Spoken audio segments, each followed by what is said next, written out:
Chapter 1, Cost Cutting. Section A, Lower COGS. We'll focus on 6 quick ways we can lower your cost of goods sold. This is an extremely important area to really delve into. Why? Both revenue and COGS directly impact your gross profit. And your gross profit pays your overhead and is responsible for generating profit in your business. Today, we want to show you your options for overcoming these 6 factors. And in the process, lower your COGS and increase your profits. 1. Understand margin pricing. Although margin pricing doesn't have a direct impact on COGS, it uses COGS to ensure you're charging your customers the correct price to attain your desired margin, so make sure you're using margin pricing properly. Let's say you sell widgets, and to build each widget costs you $100 in materials plus $75 in labor. So, your COGS equals $175 per widget. You decide you want to make 35% profit on each widget you sell. What's your calculation? Don't multiply your $175 cost times 1.35. You must use the inverse to calculate this properly. To find the inverse, you simply take whatever profit margin you're targeting and subtract it from 1.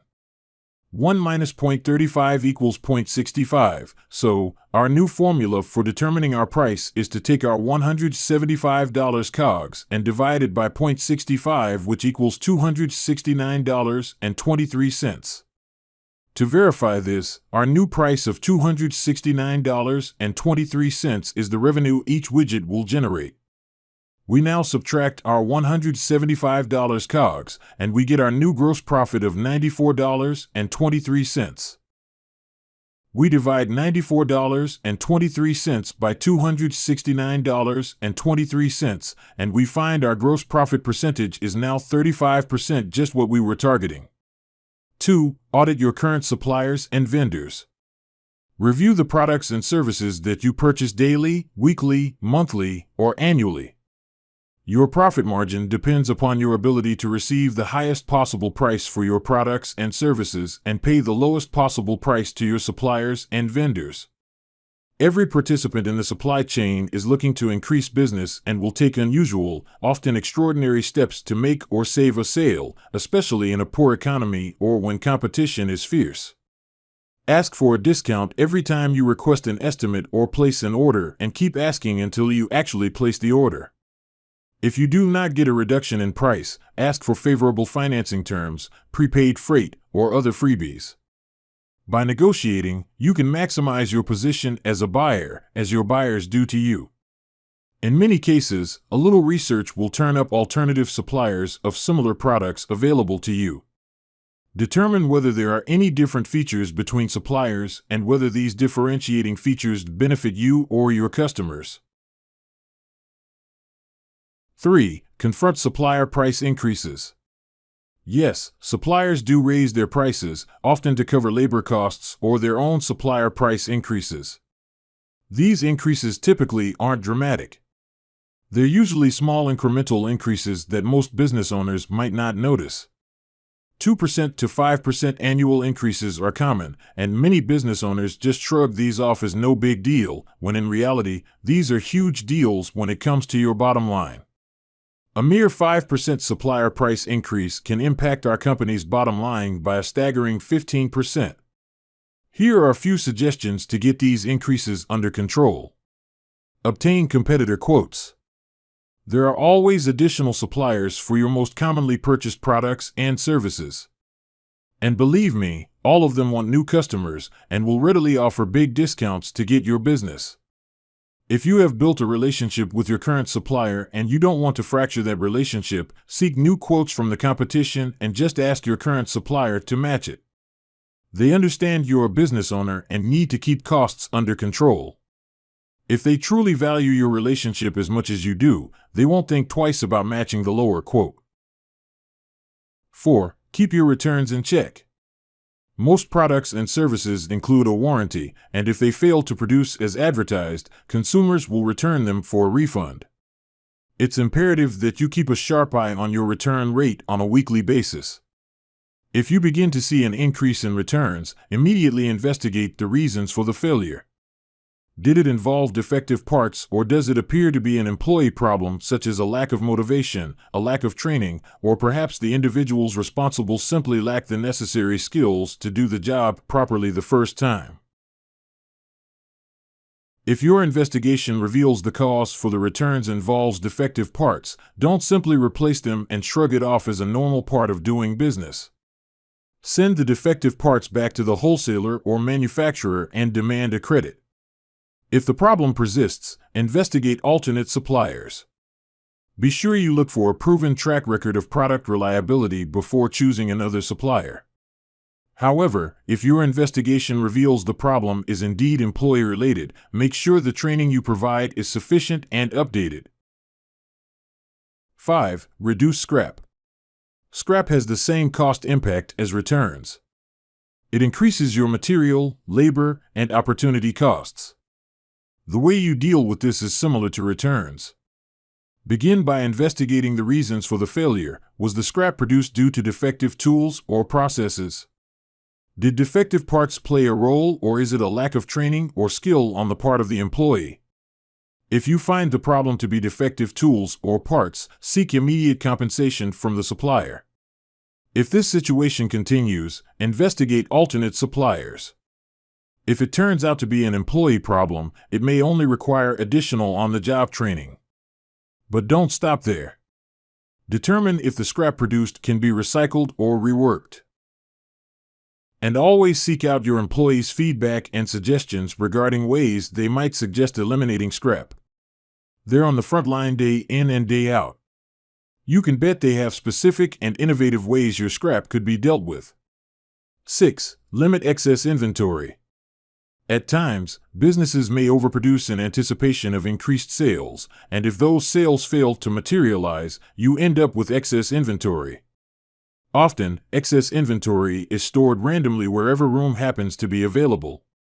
Begin by investigating all storage areas and creating an inventory of what's currently available. Clean out everything that is outdated or obsolete. If you have excess inventory that you have no use for in the near term, determine what can either be repurposed or sold.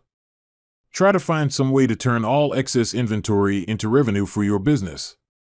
You may also want to install an inventory management system. Or perhaps you can switch to a just-in-time production system. Requiring suppliers to make frequent deliveries eliminates excess inventory and carrying costs. So, to recap, these are 6 ways to reduce your COGS. 1. Understand margin pricing. 2. Audit your current suppliers and vendors. 3. Confront supplier price increases. 4. Keep your returns in check. 5. Reduce scrap. 6. Limit excess inventory. The question is now before you: where will you begin to reduce your COGS? Section B. Lower overhead costs. We'll focus on multiple ways you can lower your overhead costs. Begin by setting aside a 2-hour block of time, find a quiet spot, and very carefully review the following documents: your bank statements, your credit card statements, and your business invoices. You want to go through these line item by line item and carefully scrutinize each charge. As you review each charge, follow this basic rule. If a charge doesn't help you to get a new customer or to keep an existing customer, eliminate it. 10 ways to lower your overhead costs. You'll see that there are a lot of options even inside these 10 areas. 1. First, pay extremely close attention to the charges on your credit card statements. I've seen business owners discover they have been paying for years on things they couldn't even identify. 2. Next, audit your current suppliers and vendors for the products and services you purchase daily, weekly, monthly, or annually. 2A. Begin with your business suppliers and vendors. Consider a women's hair salon. They may buy $10,000 per month of Clairol hair products. Do you think suppliers for Tresemme, Garnier, Nexus, or L'Oreal might offer a 10% or 20% discount just to get your business? That's A. Savings to you of $1,000 to $2,000 per month. How many suppliers does an auto repair shop have? Hundreds. Do you think the competitors of their current suppliers might be willing to offer substantial discounts to get their business? B. Audit your internet provider. If you contact your internet provider and tell them you're thinking of switching services to one of their competitors, they'll likely offer you a 10 to 20% reduction in your monthly rate. C. Evaluate your telephone rates. Phone rates have dropped substantially over the last several years, and you may be able to save 25 to 50% instantly. If your business requires calling overseas, check into a service where you pay a flat rate every month and you can call anywhere in the world for free and talk as long as you want. D. Look over your invoices for your office supplies. This is an expense most business owners never think about. There's a good chance if you check out the competitors you can get substantially lower pricing. E. Audit your janitorial services. Instead of paying a full-service professional janitorial company, consider hiring a college student who would love night work so they can attend school during the day. A janitorial company typically pays the person performing the service just 30% of the amount they charge you. The remaining 70% goes to cover their overhead, such as their office staff, lease, vehicles, as well as their marketing and advertising. Pay that college student that same 30% and you pocket the rest. F. Landscaping is another area to scrutinize. Similar in nature to janitorial services, landscaping services only pay their landscapers around 30% of the money you pay them. Contract this service out yourself and save big time. When was the last time you audited your insurance, and not just your building and liability insurance? Be sure to audit your vehicle insurance as well, including your personal auto. What about health insurance, life insurance, and workers' comp? Insurance today is a tremendously cutthroat environment, and companies will discount to the bone to get your business. G. Audit your garbage pickup. H. Don't overlook repair and maintenance, especially if you only use these services on an as-needed basis. Check to see if there are preventive maintenance agreements available for your industry or profession. Once you audit all these vendors and providers and secure the lowest pricing for each, here are some additional tactics to save you even more. 3. Ask for extended payment terms. If the provider asks for payment on delivery, inquire if they will give you terms, either 30 or 60 days. This should be a major consideration when negotiating a change in vendors. To obtain additional discounted pricing, offer long-term commitments coupled with quick payments. Definitely insist on this concession in the event you can't negotiate extended payment terms. 4. Offer to negotiate long-term supply agreements. This is where you offer to use a supplier exclusively for a specific period of time in return for a fixed lower price and better terms. The longer time frame you offer, the better the terms you should expect to receive. If you receive a deeply discounted price by offering most or all the above, you would be well advised to lock in that discounted rate for as long as you can. 5. If you tend to keep all your professional services in-house, consider the possibility of outsourcing those services moving forward. The most common ones to consider are accounting, bookkeeping, IT, and maintenance and repair. If none of these require someone full-time, outsourcing can offer substantial savings. There are highly qualified professionals in places like India, Taiwan, and the Philippines who you can hire for a fraction of the cost of an employee in a Western country. The Philippines boasts a 95.6% literacy rate and has a track record of exporting virtual assistants across the world. Taiwan specializes in programming and databases. And India has a world-class IT infrastructure. Another major advantage to outsourcing involves the classification of the worker. When you outsource, you can designate the personnel handling the work as contractors versus employees. This can lead to huge savings for your business. 6. One major way to cut costs that has never failed is to offer your employees the opportunity to participate in a cost reduction program. Truth be told, your employees know how to reduce or even eliminate substantial costs in literally every phase of their job.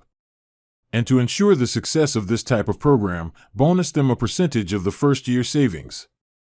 Just be sure you take each submission seriously and notify the employees of the outcome. If they suspect this program is lip service only, the entire program will grind to a halt. 7. If possible, eliminate overtime. Overtime is okay if needed to catch up with demand, but if overtime is now being required every week, consider hiring an additional employee and avoid paying time and a half. 8. You might also consider refinancing your debt to lower your payments. One recent business owner found they had 4 separate loans with a total outstanding balance of $10,000. They were currently paying around $700 per month in principal and interest. They found they could refinance their debt at a much lower interest rate with a 3-year payment below $300 per month. And speaking of interest, review your credit card processor. Compare their discount rates with other vendors and negotiate the best rates and services. Be especially careful on hidden fees and charges that add up to substantial differences between vendors. 9. Does your business require a significant amount of travel? Look to see if you can replace travel with video conferencing. With current technology, you can turn on your webcam and it's not much different than sitting directly across the table from your customer. 10. Another area to look over is your compensation model. If your business delivers a specific result, then set up a results-based compensation model. This works unbelievably well provided the sales goals are communicated, specific, realistic, and attainable. I've just showed you 10 ways to lower your overhead costs. In reality, with the detail and examples I provided, there are many more than 10. Why not start today and keep more money in your pocket?